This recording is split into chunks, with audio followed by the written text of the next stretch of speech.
નમસ્કાર દર્શક મિત્રો, લોકમત ન્યૂઝ ચેનલમાં હું ભૂમિ મહેતા આપનું હાર્દિક સ્વાગત કરું છું।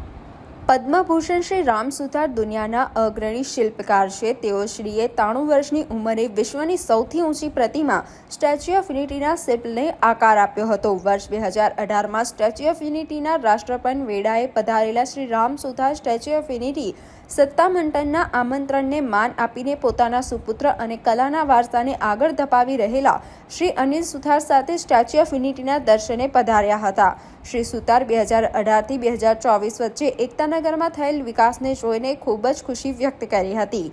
શ્રી રામ સુથારે વિશ્વની સૌથી ઊંચી પ્રતિમા સ્ટેચ્યુ ઓફ યુનિટીની મુલાકાત કરી હતી। તે દરમિયાન સ્ટેચ્યુ ઓફ યુનિટી સત્તામંડળ દ્વારા અભૂતપૂર્વક સ્વાગત કરવામાં આવ્યું હતું।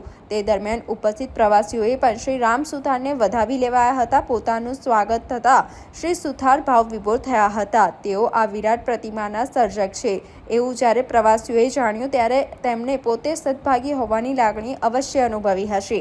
શ્રી સુથારની એકતાનગરની મુલાકાત દરમિયાન સ્ટેચ્યુ ઓફ યુનિટી વિસ્તાર વિકાસ અને પ્રવાસન નિયમન સત્તામંડળના અધ્યક્ષ શ્રી મુકેશ પુરીએ તેઓની મુલાકાત કરીને તેમની એકતાનગરની મુલાકાત દરમિયાનના તેઓને થયેલ અનુભવો જણાવ્યા હતા અને કોફી ટેબલ બુક અને સ્ટેચ્યુ ઓફ યુનિટીની પ્રતિકૃતિ આપીને સન્માન પણ કર્યું હતું।